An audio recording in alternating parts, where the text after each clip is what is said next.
बूढ़ी अम्मा चुपचाप बैठी हुई कुछ सोच रही थी। शायद जीवन की कुछ बीती हुई यादें ताज़ा हो गई हो। उम्र की 80 बसंत झेल रही थी, किंतु उसे जीवन से कोई शिकायत नहीं थी। और वैसे भी बूढ़ी अम्मा शिकायत करके भी क्या करती। उसे 4 बेटे थे, सब केवल नाम के थे।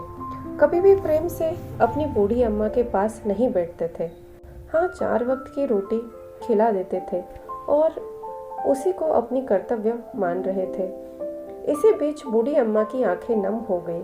वह अपनी लाठी के सहारे उठकर खड़ी हो गई और धीरे धीरे बरामदे में रखी गई खटिया पर लेट गई। उसे नींद नहीं आ रही थी। इसी बीच बूढ़ी अम्मा फिर यादों में खो गई, जब वह नई नवेली दुल्हन बनकर आई थी।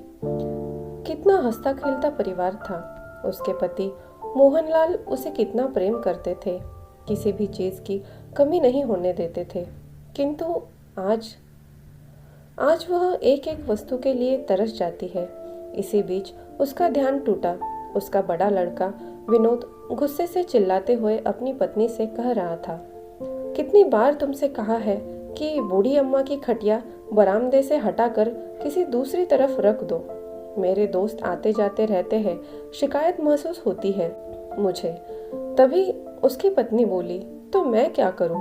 यह काम तुम्हारा है। और हाँ, मुझ पर चीखने चिल्लाने की जरूरत नहीं है। उस बुढ़िया को समझाओ।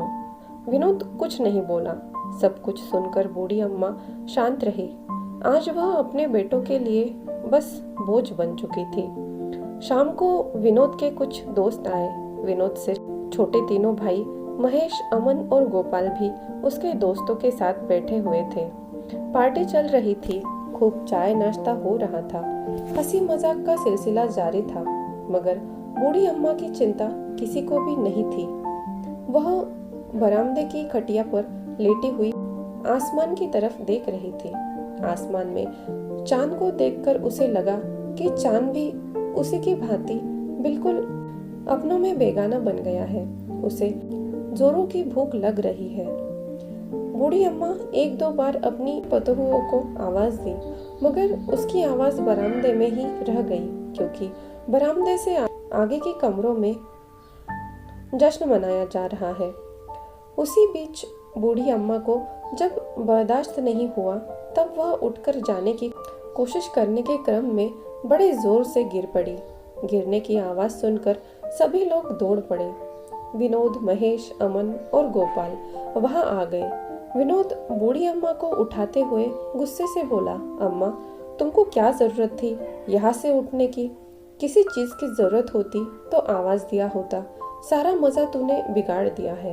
खैर, बूढ़ी अम्मा कुछ नहीं बोली। गोपाल ने भी गुस्से से उसको खटिया पर बिठा दिया। सारे दोस्त भी चले गए। थोड़ी देर बाद गोपाल की पत्नी खाना लेकर आई और बूढ़ी अम्मा को देखकर चली गई। खाना खाने के बाद जब वह सोने गई, तब उसकी कमर में दर्द हुआ। वह कराहने लगी। उसकी कराहने की आवाज सुनकर बगल के कमरे में सो रहे महेश और उसकी पत्नी की नींद टूटी। पता नहीं यह बुढ़िया कब मरेगी। सोना भी मुश्किल हो गया है। महेश झुंझलाते हुए बोला। महेश की पत्नी केवल गुस्सा करके रह गई। बूढ़ी अम्मा कराहते रह गई, मगर कोई उठकर नहीं आया। सुबह सब जगे, मगर बूढ़ी अम्मा नहीं जगी।